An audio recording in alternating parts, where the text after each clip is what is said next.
And welcome to this hearing of the Budget and Finance Committee for Monday, March 2nd, 2015. I'm Paul Krikorian, Chair of the Committee, and I'm joined by my colleagues, Council Members Mike Bonin, Mitchell Englander, and Bob Blumenfield, and we're ready to begin. If anybody would like to offer public comment on an item on the agenda today or an item within the jurisdiction of this committee, please fill out one of the white cards in the back and bring it forward. So far, we've received no cards, and we're going to proceed first with our closed session item number 1. Is there anybody who wishes to offer public comment on item number 1? All right, seeing none, public comment on that item is closed, and I apologize, folks, but we can't go back to that back room.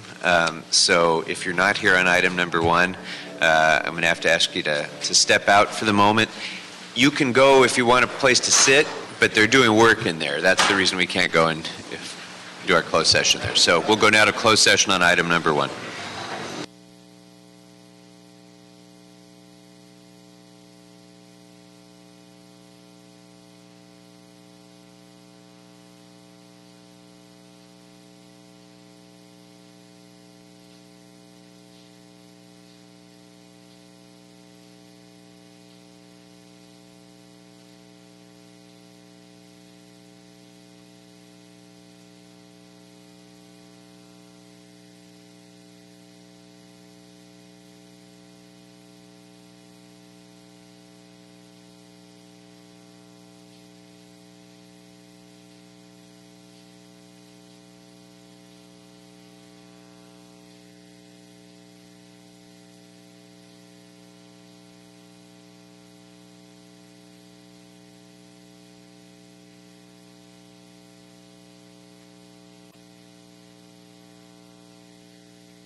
For those of you who are here, we're back in open session. For those of you who are here on items 4, 6, and 10, my sincere apologies. My sincere apologies. I had intended to recommend those as consent items before we went into that lengthy closed session, and I just forgot. I'm sorry. But members, if there's no questions on items 4, 6, and 10, they seem appropriate for approval on consent. And seeing, going once, going twice, seeing no objection. Really sorry about that. Those items are approved. 4, 6, and 10 are approved on consent. That brings us to, you were very persuasive. Thank you. That brings us to item number 5. Item number 5 is the Los Angeles Department of Transportation report relative to an assessment of the resources needed to restripe streets within 10 days after the completion of resurfacing and slurry seals.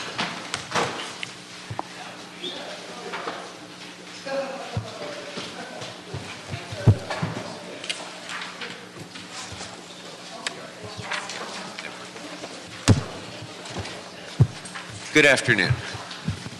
Good afternoon, Selwyn Hollins, Department of Transportation. Ida Rubio, CAO. We're back again on striping. Yes, and we're happy to be here. I think the purpose of today's meeting is or the item before you is the additional staffing to hire 2 new crews, as well as an additional long line striper to assist us in some of the work we do out there and to improve the turnaround times. The advantage of the markout crews is that prior to doing any permanent striping, we need a crew to go out and pretty much lay down the diagrams of the street based off of engineering design plans.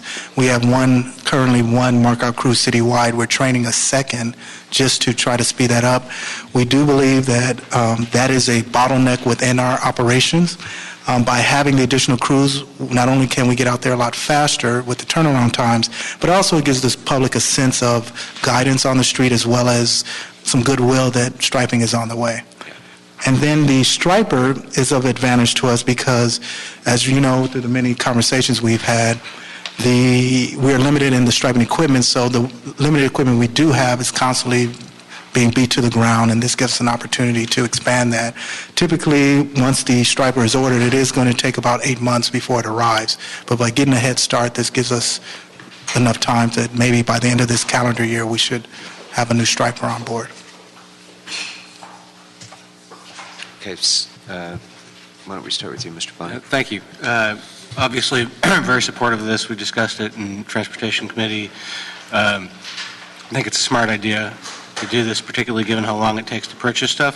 There was one piece of equipment I don't see listed. It may be my error, but I thought we were including it before, and that's a thermoplastic hand liner. That's what they use colleagues to do the crosswalks and some of the smaller stuff. I've been out there with the crews a few times, and the thermoplastic hand liner is, I don't know that it'll last 8 months. The time before last I was out with them, they had to use, one of the guys brought a blowtorch with them in order to get the stuff heated up because it was failing. I'd like to find out how much that is and see if that's possible to include in this package, because I think we're kind of screwed if we don't. Yeah, when he refers to a hand liner, that is a device that we use to to primarily lay down crosswalks, limit lines, things like that. When our long line stripers break down, there are times when we have to literally use a hand liner. So imagine going blocks with trying to push that thing on curves and hills and all. A typical hand liner costs about $12,000 for a hand liner. Obviously, as you know, we have one at each of our 3 area yards, so there's one that you've probably been working with the crews out in Western. So there are 3 yards that have them. Are they all as bad as the one I've used? All of them were pretty much purchased at the same time, and it's heavy usage. So I'd ask, as long as there's money available in the surplus from the gas tax that we purchased 3 new of the hand liners.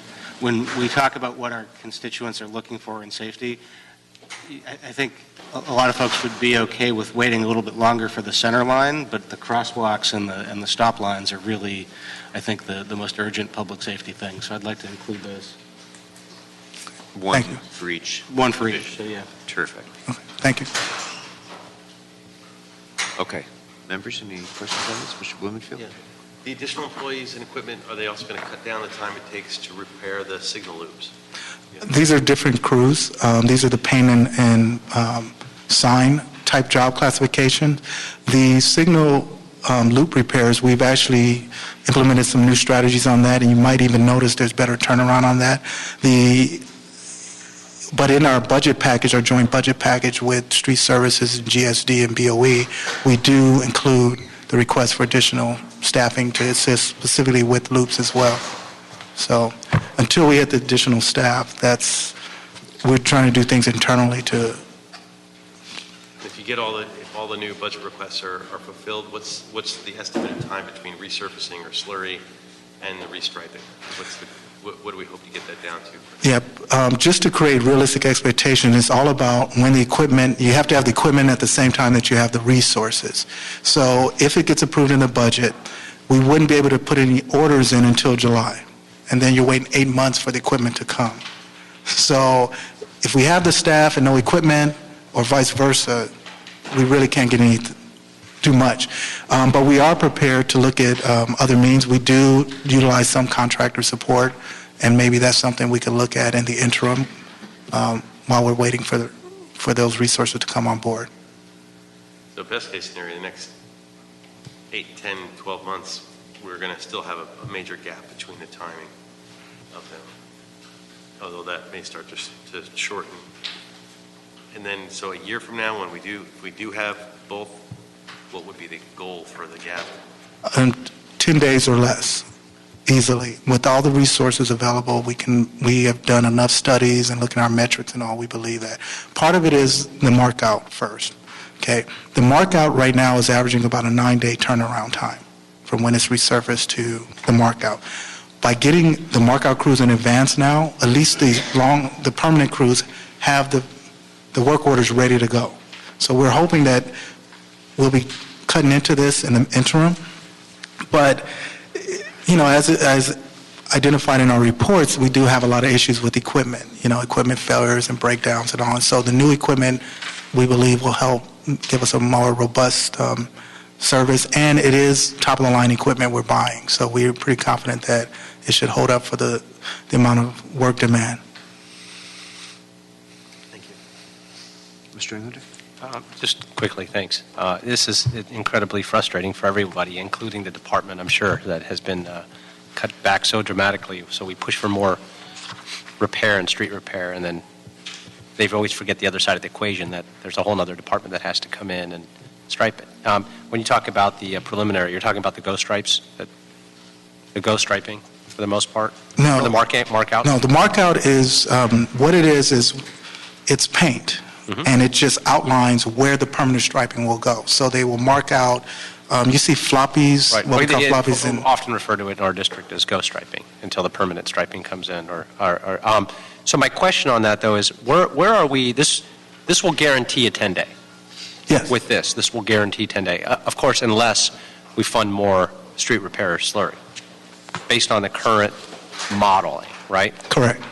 Is there some kind of equation? Couple things. One is what's the gap or the average right now?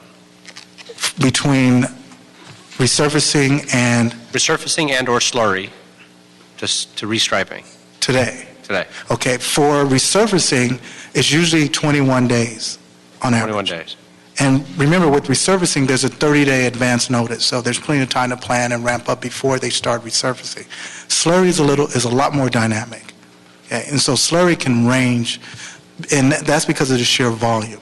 So if 1 week they're doing 10 blocks of slurry and the next week they're doing 60, it juggles. So all of our slurry now is done by our contractor at this point in time because our resources are just overextended. All your slurry striping. Correct. Okay. And the contractor, under the contract, they have 7 days to get it on board. The delay is in preparing the work orders. So even in the budget package, we're talking about people who process work orders. To me, I'm not sure that, okay, so this guarantees the 10-day under resurfacing, but not slurry. No, both. Under both. Correct. So not an average, but a maximum of 10 days? It would be a maximum of 10 days, yes. Not an average of 10 No. days, a maximum of 10 Mhm. days. But it still sounds like we still have this communication error or issue because slurry is much more flexible and fluid as to where things are being done. And I'm not sure that this closes that gap. That there's still an issue of the communication issue of knowing the work plan Between departments. between the departments. The interdepartmental communication seems like there's room for improvement. We're notified a month in advance. Well, first of all, they give us a year advance for all the resurfacing. But for slurry in particular, we do get notices a month in advance, a week in advance, and then, after they've completed the slurry, we also get notification. Our notifications are every day. Okay, literally, there are spreadsheets of what work is going on. So none of this is automated. These are all on spreadsheets? The information we get from street services right now is through emails and spreadsheets. primarily. Okay, and causes tremendous error and things are missed. And I mean, obviously, we've certainly in my district have run into a lot of issues of where they'll come out and slurry. Most of it is around slurry, not resurface, but where they'll come. But we certainly slurry a lot more than we resurface. Most of the issues will evolve around it just fell through. It wasn't picked up for whatever in the email or a spreadsheet, or they came out and they missed another street from the work plan, so they'll come out and restripe one of the streets that were slurried and miss another, or miss specific lines. A lot of stop lines for the stop signs. The stop lines are missed, so we catch those often. It sounds to me, are we moving towards technologically being on the same page, or it's not emails and spreadsheets and Excel spreadsheets every day of? Yeah. It Yes, sounds like we there's are. just a huge margin of not only error, but possibilities of a communication issue, which is why I've pushed for years to consolidate and move these into one or the other departments, that it should all fall under one department. But that's another issue for another day. So it does sound like years down the road, we still haven't, we're throwing more money at it, and I get it that you need more resources, more bodies, and more equipment, but it doesn't change the overall culture of utilizing technology and ensuring that there's a check and balance that it's actually, that you've received it, that it's been complete, that it's not still outstanding? Is there something we could utilize that, how do other cities do this? Actually, we've talked with them extensively, and it's pretty much, no one is doing the sheer volume that the City of LA is doing. So a lot of, even our contractors and all, do not have sophisticated systems. However, our department has been working very closely with BOE and Street Services. We do have systems that we're investing in right now, and we're in the process of building a system that not only will capture all the issues you have concerned, but also layer things so we can see not only street resurfacing, but all the other special events, filming activity, et cetera, because all of that plays into it. So it's more of a broader base type of system we're working on. A lot of departments are involved and is actively moving forward. The funding is an issue. However, our department has voluntarily put up the majority of the funding already because it's such an important Well, I think obviously we'd save a lot of money, quite frankly, because we'd become much more efficient. And we'd be able to track exactly when things are being done, what's being done, have a better metric of performance to look at how long each and every one takes, be able to put out where the striping's being done on a regular basis. Right now, it's just, it's complicated. It's a mess. I appreciate all your effort. I know you're trying to do this with your hands tied behind your back, and the funding has been cut over the years, and we're trying to put some of that. I get that. So I'm not trying to come down on you for that reason. But I think it's just so antiquated, and trying to move this along in some other process. But I support the funding request. We've got to do more and catch up and close that gap. There's no question, but I'd like to see more done, and hopefully we'll see something in this year's budget request or even in the mayor's budget coming back for technology and efficiency enhancements for the department and better collaboration with, all, as you mentioned, not just street services and collaborating on those efforts, but special events and all the other things you guys had. I'd like to see something in place, hopefully within the next year. I think we're there. The technology's there. I would think there's other cities or counties that have things that work, that we're not the first, even though we might be one of the biggest. We're probably one of the worst in that regard if we're doing things via email. But okay. All right, thank you. All good points. This is definitely a good step in the right direction, considering how far behind we are. And so I think it's important. I'm really pleased that we're finally starting to make some investments in fixing this problem. Just be careful, Sullivan. I think you've made some pretty firm commitments here about that 10 days. So it's recorded now. So. Yes, it is. But before we go to Mr. Bonner, one quick question. I guess this is more for the CAO. These long line striping vehicles, what's the duration? What's the life expectancy of a long line striper? I assume it's pretty long. It's over 7 years. So we have some pretty durable things that we're investing in here. Would it be appropriate to use MICLA funding for these rather than the special gas tax fund? They are eligible for MICLA. That's something that we would have to review with the mayor's office in the context of the entire budget and how MICLA is being used for next year, but they are eligible for MICLA. Well, and also how the special gas tax fund is being used and what are the limitations on the utilization of those funds, because if there are other things that we should be using those tax revenues for to enhance mobility, whatever, and we can use MICLA to pay for the vehicles, then that might be something I think would be worth exploring. Mr. Bonner. Thank you. And for the record, I agree with the MICLA suggestion strongly. I think I have an idea for what might be an interim tech fix for coordination before we get something more sophisticated. If you're using spreadsheets already, it would not be a huge leap to simply use a Google spreadsheet so that it can be shared between both departments. You don't need to email things back and forth. The data can be right there, and you could share it without editing privileges with the council offices so we could actually see in real time. It can say, here's the street segment, here's when it was resurfaced or slurried, and then we'll know what date it's been done. And it would actually be fairly easy to do and share. And it's not the perfect solution, but it's a great leap forward. I'm looking forward. I wanted to cue you up for it if you wanted to talk a little bit more about what we're expecting in the joint budget package. I know we've been working, or the mayor's office has been working with you and street services so that we're not going to be in the same situation next year where all of a sudden they're adding more money for miles but not adding more money for striping. Is there anything you want to say about that? Well, I think the fact that the four primary departments, street services, DOT, general services, who's a major player in this, as well as BOE, submitted our packages jointly. We do have biweekly meetings with the mayor's office specifically on pavement preservation. And as a result of that, that's how we really got to the bottom of who needs what and what type of support to meet the 2,400 lane miles. Those budget packages are under review.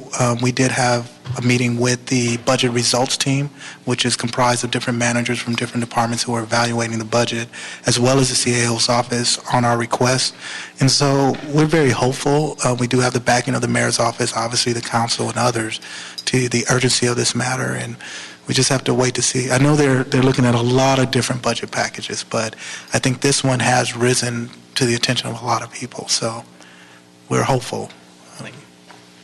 Okay. Mr. Blumenfield. One last, just follow on the data stuff in terms of whether we use Google or whatever. Is there a move to add this to the open data sets that we're putting out there so that? Yeah, absolutely. The whole intent is to be extremely transparent. We want it to where, similar to our MyLEDOT system, where you can go online, you can see what's going on. We want the same thing, so you know not only what is requested in your neighborhood, but what's coming, when it's being done, help you to prepare and plan your day, your business around that. So the intent is for it to be fully open to the public. Because sort of next to our, financial control panel, LA open data, this is probably the most important or the most interested info from our constituents that they would get on an open data website. So I'm excited about that. Thank you. Great. All right, we have one card on this matter. Mr. Hayes. Come on up, Mr. Hayes.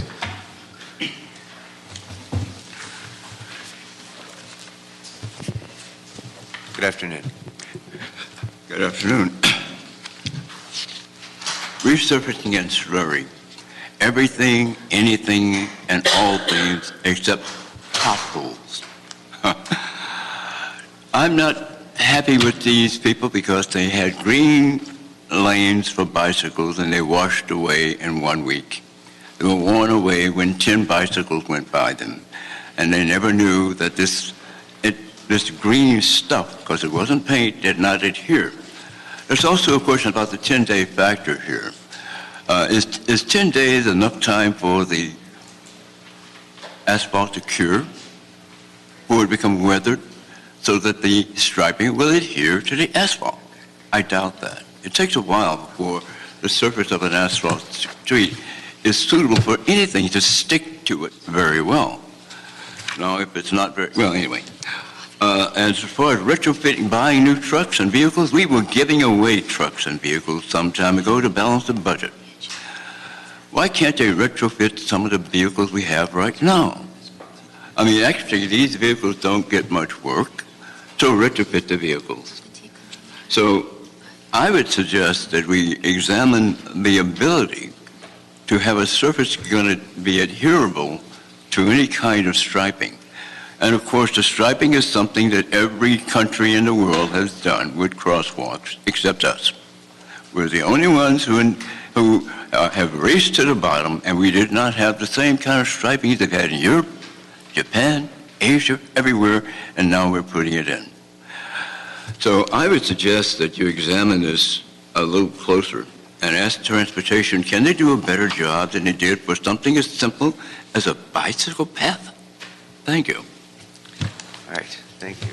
Mr. Chair, Yes. we do have some CO recommendations that I believe need to be added into the record. Yes, those have been circulated, and so the item that we'll be voting on, members, are the recommendations that have been circulated as amended by Mr. Bonin's motion today regarding the, what do you call them?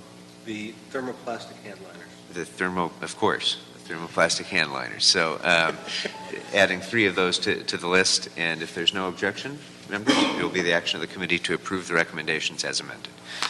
That brings us then to item number 7. Item number 7 is General Services Department report in response to the budget recommendation relative to the potential savings to energy efficiency retrofit of city facilities with the cost-benefit analysis and timeline for implementation. And this item was also heard in Innovation, Technology, and General Services Committee, which recommended to note and file the GSC report. Good afternoon. Good afternoon.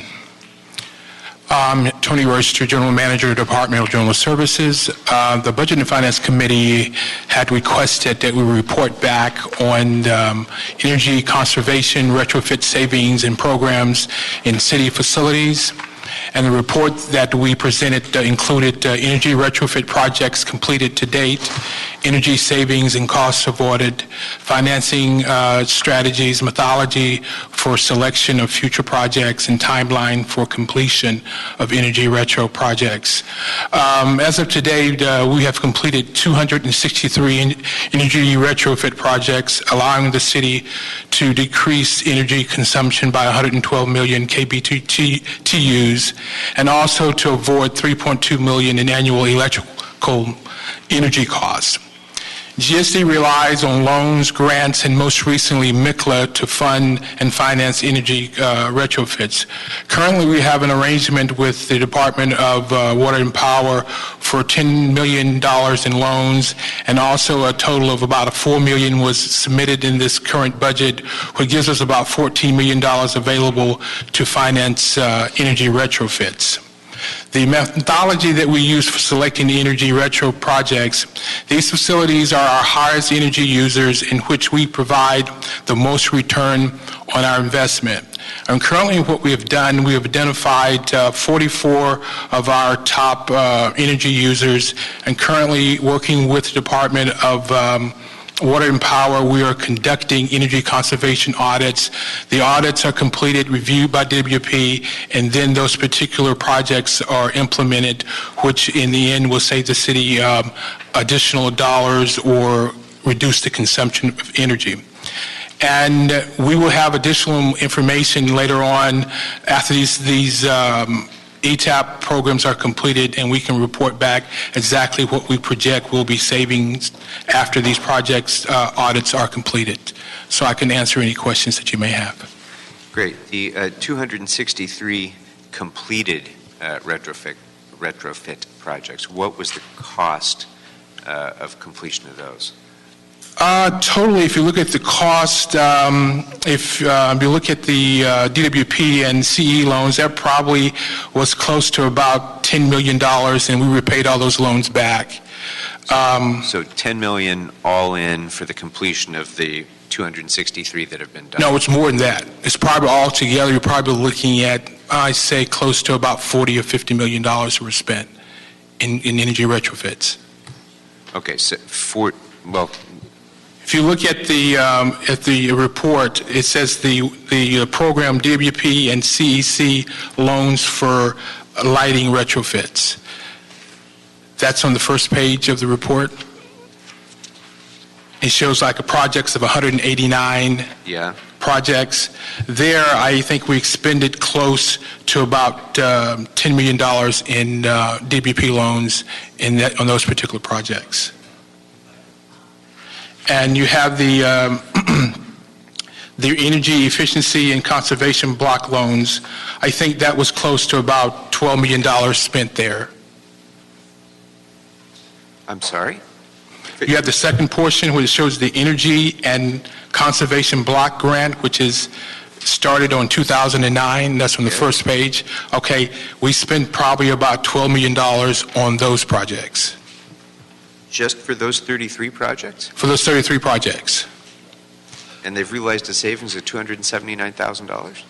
Yes, I think the thing is that the loans are paid back over 10 years. Over the 10 years, it pays for itself.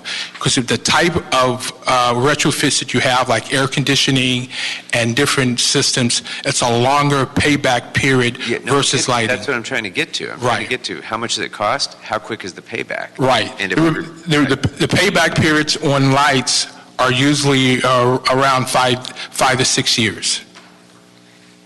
I'm missing something. Okay.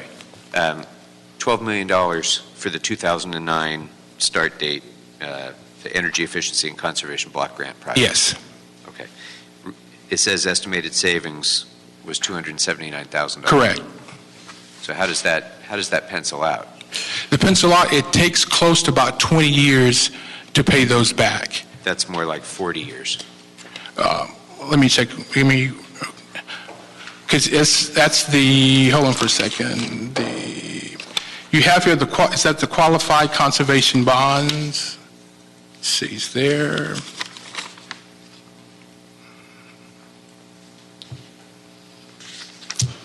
Okay, let me start here with the qualified conservation bonds. Okay. Okay, in September 2011, the council and the mayor approved $12 million in QCB retrofits of 41 facilities to achieve at least 20% energy savings. The retrofits included old systems with most energy inefficient systems, HVAC, lighting. The QECB project will be $6.7 million savings over a 17-year repayment.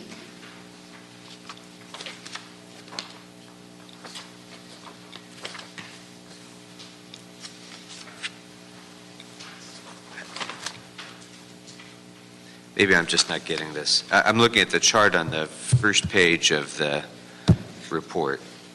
So that category you just described, qualified energy conservation bonds, it indicates estimated savings of $1.2 million. Right. Okay, so is the one where it says 2001? no, the qualified energy conservation bonds, I think. Okay, 1.2 million. 1.2 million. Correct. That was the one that you said cost 12 million. That's a 10-year payback. That's a pretty good investment. Correct. But that doesn't match the numbers that you just read to me, so maybe I'm just not reading this correctly. There's three different programs here. Uh-huh. The first program here is, which is DWP loans. Those total loans by itself were close to $10 million. Right. And we've been... You've got a $1.7 million savings per year. Per year. Right. 10 million, that's a 8-9-year payback. Something Correct. like that. That's 7-8 years. That's pretty good. Then you've got 12 million for the energy efficiency and conservation block grant. Right, that was 1.2 million. Excuse me, the qualified conservation bonds at 2011, not the second one, Yeah. but the last one. Yeah, okay. That's over probably about, it takes about 17 years to pay those back. So it's 1.7 times 17 years. The chart I'm looking at says 1.2 million. Excuse me, 1.2 million. And it's a $12 million investment. That's a 10-year payback. Correct. Okay. So then let's get to the energy efficiency and conservation block. That particular one, which my mistake was some of the R money that was given to us by the federal government, so it's money that we don't have to pay back. So that was more like grant money. Okay. But it's still not necessarily, even though it's not our money, it's not necessarily a great ROI if we're investing $12 million for a $250,000 annual savings. So. But I think the cost, I would have the additional cost for the one for 2009. I don't think it was, I don't have that cost, but I know the one for 2001 is $10 million, and the other one for the 2011 was the $12 million. Okay, so maybe we'll just, if you can get back to me with the Okay. cost was for those energy efficiency and conservation block grant funds. I mean, basically, as a rule, investments in energy efficiency are, typically pretty good investments. But Correct. There's some better than others, and I think this kind of illustrates that. Correct. So that's what I was trying to hone in on, but I don't think we have the information we need to make that determination for the energy efficiency and conservation block grant investments. At least I don't have it. Members, this is a note file. Yeah, Mr. Blumenfield. Yeah, and we spent a lot of time in ITGS, so I'm not going to ask a lot of questions, but just one question comes to mind. Of the projects that we've identified, is that, of the potential eligible projects, are we talking about like the top 5% of projects and there's sort of 95% left, or is this the top 20%? What? what are we talking about in terms of our overall potential for energy conservation and what we're going after? If you look at most of the projects we started early, especially back in 2001, most of those projects involve mostly lighting, retrofits, which was a quick return on your money. The ones that are like in 2009 and 2011 are the more complex, like the replacement of energy, HVACs, replacing roofs, and also replacing energy automation systems.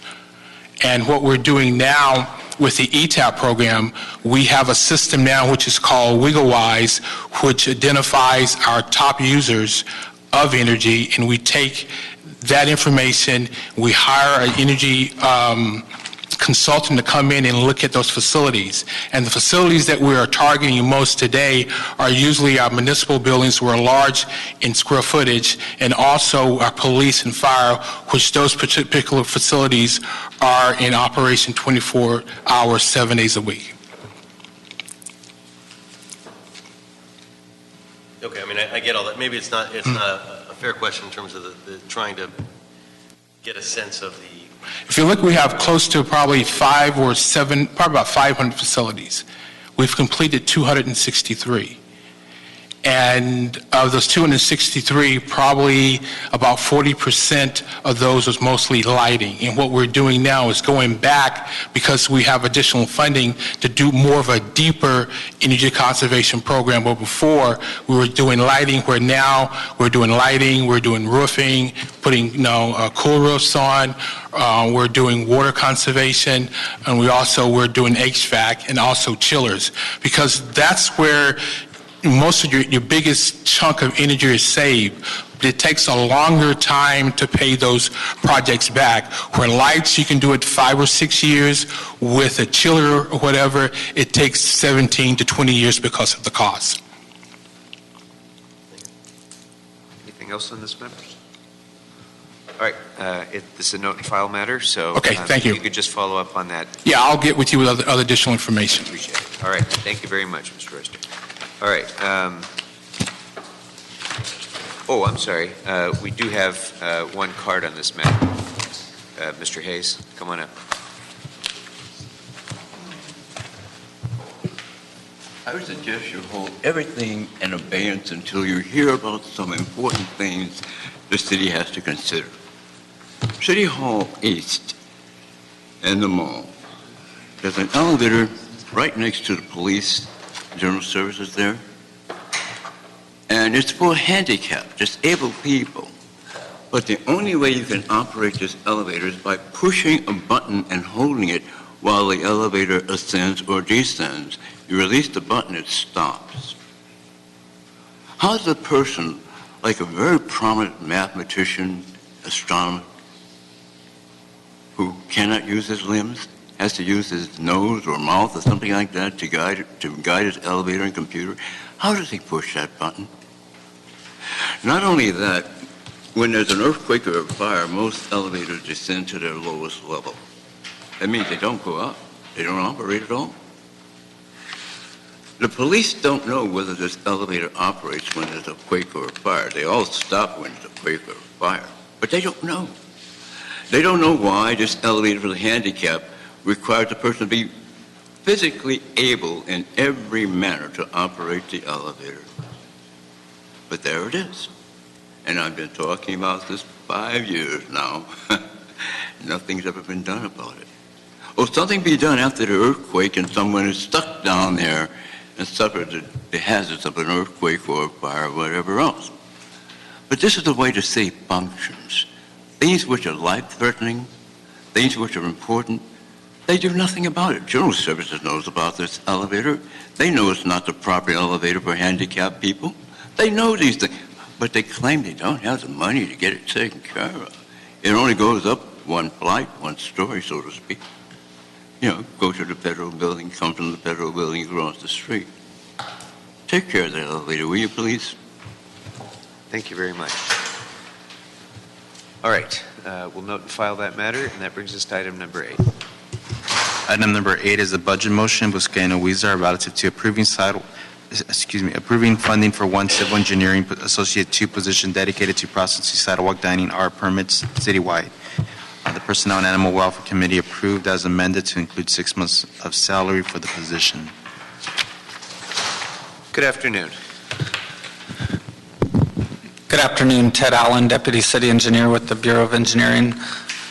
This item would fund one Civil Engineering Associate 2 position dedicated to processing sidewalk dining R permits, revocable permits citywide. This would prioritize the sidewalk dining applications citywide, whereas right now they're in the same pool of all other revocable permits and some other permits. It would also help other development services permits indirectly by freeing up the people that are currently working on them. And there is plenty of work to support receiving an additional position in development services. Looking at the current permit numbers for this year, our B permits, which are kind of the most staff intensive, currently this year to date are up 40%, and our utility excavation permits are up 27%. So definitely there's workload to support an additional position at least. The position is fee supported by the permit fees, and that's my report if you have any questions. Members, any questions on this? What's the backlog for the fees, for the permits at this point? The backlog, this position was approved for a short time, and then there was kind of a hiccup with the process of reapplying. So we've kind of been still prioritizing them while this has been floating along. So currently there isn't a backlog because we're still kind of prioritizing these. But the backlogs and other permits, if it were to go back to the typical process, it varies, but up to about 8-week backlog. So was this one of the Civil Engineering Associate 2 positions that was included in this year's budget? No, I think that's where, I don't know, there was some confusion or misunderstanding about when it was approved last year, kind of outside the budget process, I believe. I wasn't the deputy over this program then. And then thinking it would kind of automatically go into the budget, but it was kind of too late for that, so it kind of got missed in the budget last year. Well, there were 5 positions, 5 such. Yeah, it wasn't one of those. Right. None of those are performing this function. Correct. Okay. And so did I understand correctly that we don't have to approve additional funding now? You're just asking for approval of the resolution authority? Yeah, the motion that went to personnel was a while back, so they had funded it for 6 months. But given that it's been some time and it will take a little while for the position to be allocated, that would be acceptable to receive it without funding for this year. And Mr. Chair, just for the record, Personnel Committee, the PAW Committee would not have, it's not within their jurisdiction to appropriate funds. That would be subject to this committee. They could, though, allocate the position, provide them the position, but it would be a decision by this committee to actually appropriate additional funds if that was your wish. But given how late we are in the budget year, by the time the position's filled, presumably whatever cost there would be it would be de minimis to the department's existing budget. The permit fees covered the incremental cost. Yeah. So if we simply approve the resolution authority, yes, there's funding to pay for the position for whatever short amount of time during this budget year. Based on our last review of the department's financial status report, they would have sufficient funding. Very good. Always like to hear that. Any questions on this, members, further? Okay, then that'll be the action of the committee. Thank you very much. Thanks. All right, that brings us to our final item, number 9. Item number 9 is the Board of Police Commissioners report submitted in response to motion Englander Krikorian relative to sworn overtime expenditures.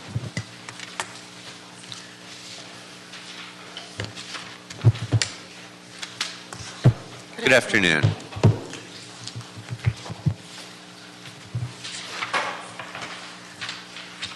What you have before you is a report going back to August regarding our overtime. This is a report we send over it's supposed to come over every month that shows you how much money we've spent on sworn overtime. This one went to the commission back in November.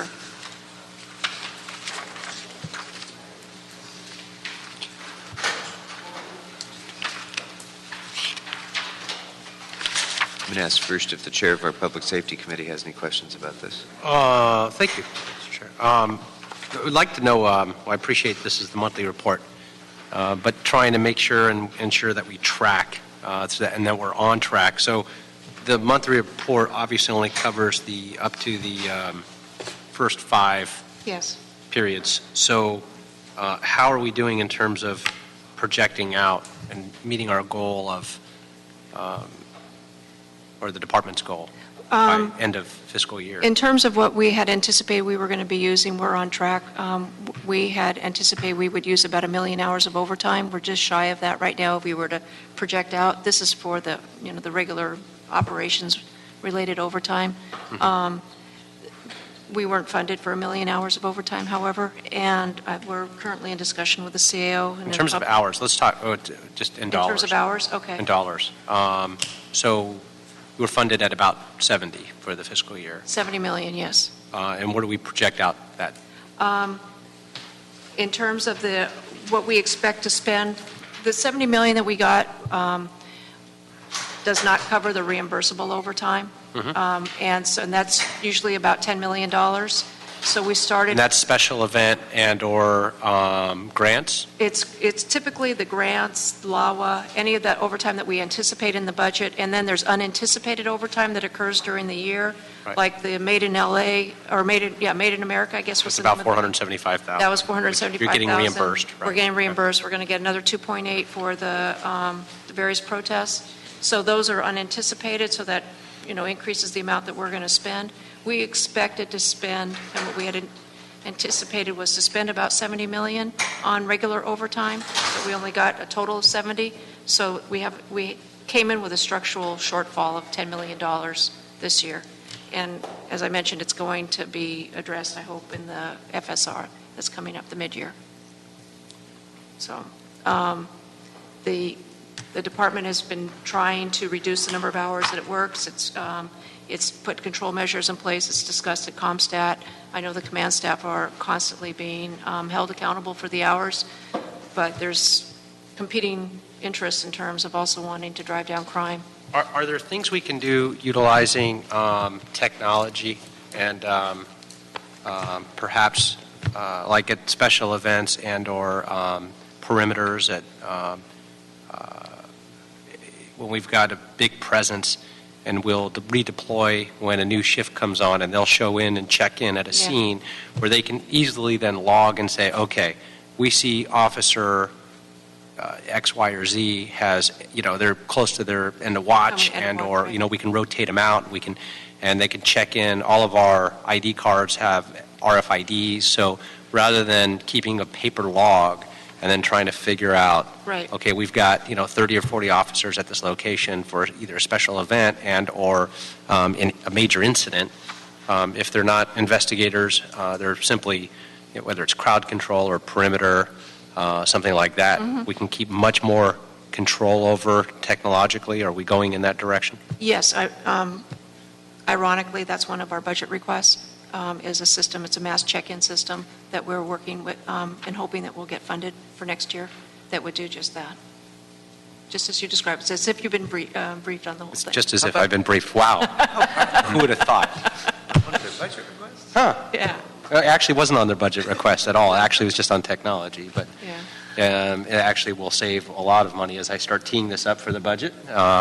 And yes, that was a little bit of a softball, but the action. I saw that coming. I hope I lobbed it right back at you.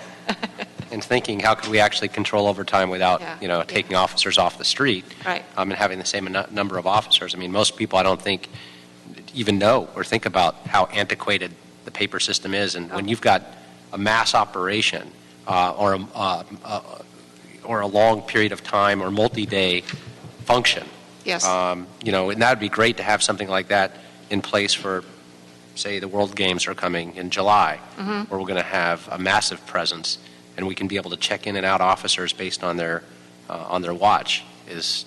Would be phenomenal. It would be fantastic, and And it would make my job much easier, too, because at the end of the day, we have to calculate the cost, and this would be linked to Pacer so that we would be able to calculate the cost. And also for reimbursables, Reimbursable for FEMA for events. FEMA, for Yes, yeah. mutual aid. I mean, you start thinking Yeah. about No, it would be. all of that documentation, and it's instant, and it would be live. It'd be amazing, yeah. Yeah, great. Really, Okay, considering what we're working with now. that sounds great. Thanks Yeah, for thank working you. on that. Thank effort. you for- All right, thank you. So I'm assuming that because the department has spent so much time and effort in trying to get a grip on overtime, and this has been such a hot button issue, I'm assuming that there's voluminous data about trend lines and comparing one year versus the other. Yes, there is. You know, anticipated spikes throughout the course of the year, Yes. and all of that sort of thing. This report is helpful to me, but I think, as Mr. Englander started his questioning, what would be most helpful, at least to me, from a budget perspective, since I don't have to worry about deployment, I only have to worry about the budget part, is comparing those trend lines with what you anticipate to be the annualized impact of it. You know, so Mr. like Chair- what you just presented orally. And we will have some of that information in the financial status report that is due to come out this week. It's in the process of being finalized and signed. Great. Let me just finish the thought. So those sorts of things that will compare where we are with where we expect to be by the end of the year. Yes. Also where we are compared with prior years, Yes. so that we can see that we're making progress year over year. Right. We And have I all think that.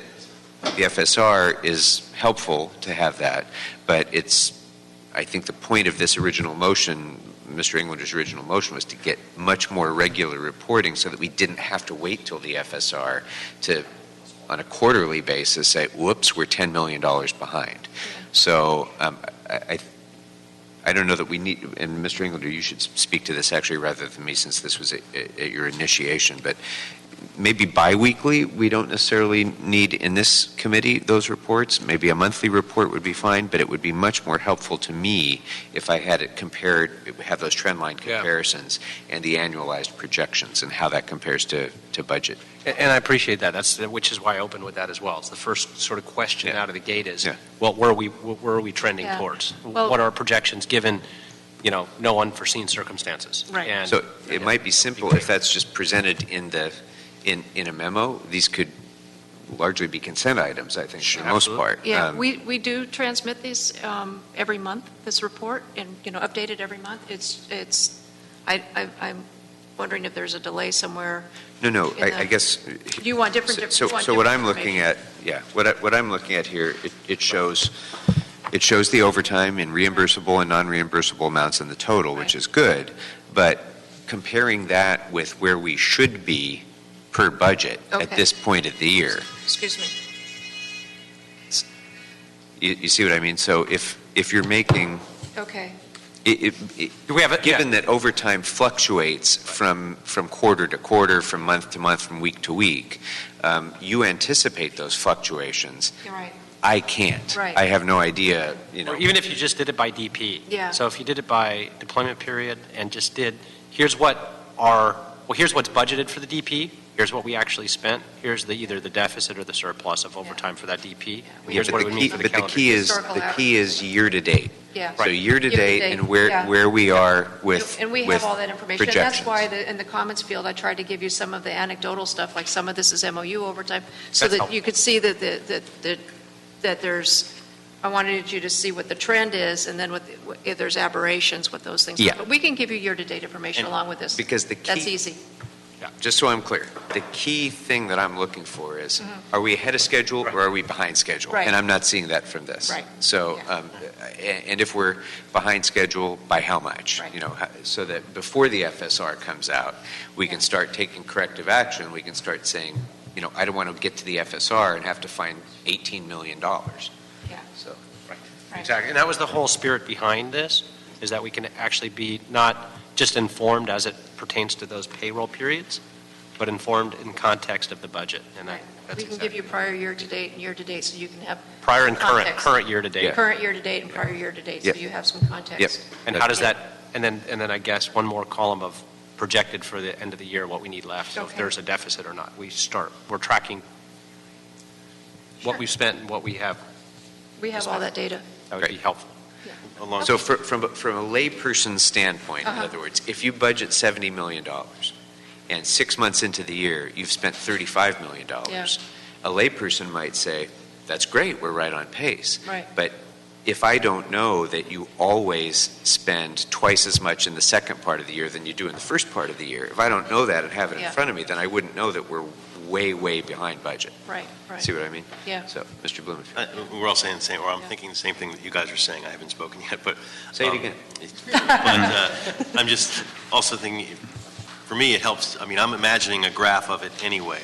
That's how I would like to think of it, and if you have all that data, seeing it graphed out so that we can see the trend line and we can see the, where we are and what the expectation line, that would be a helpful way to present it, if that's easy to do.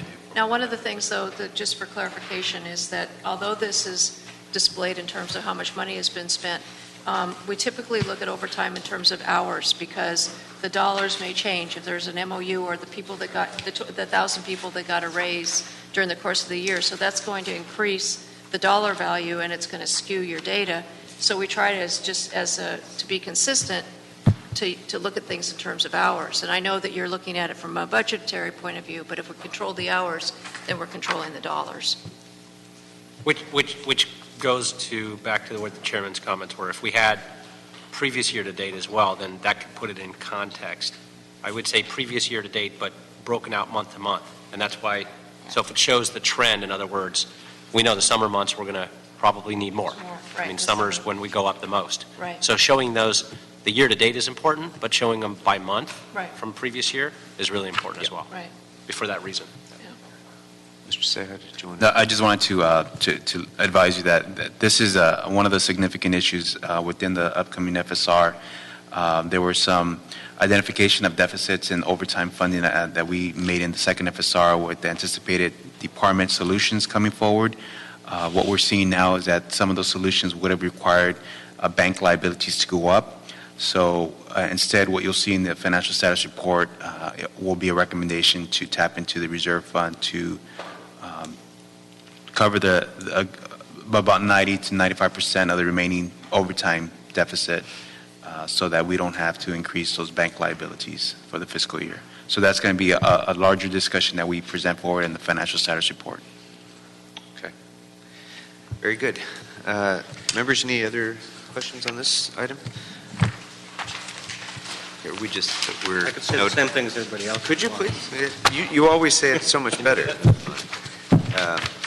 So we're noting and filing this, are we? Yes. Everything's been said, but not by everybody. Yes. All right. Thank you very much. Appreciate your input on this.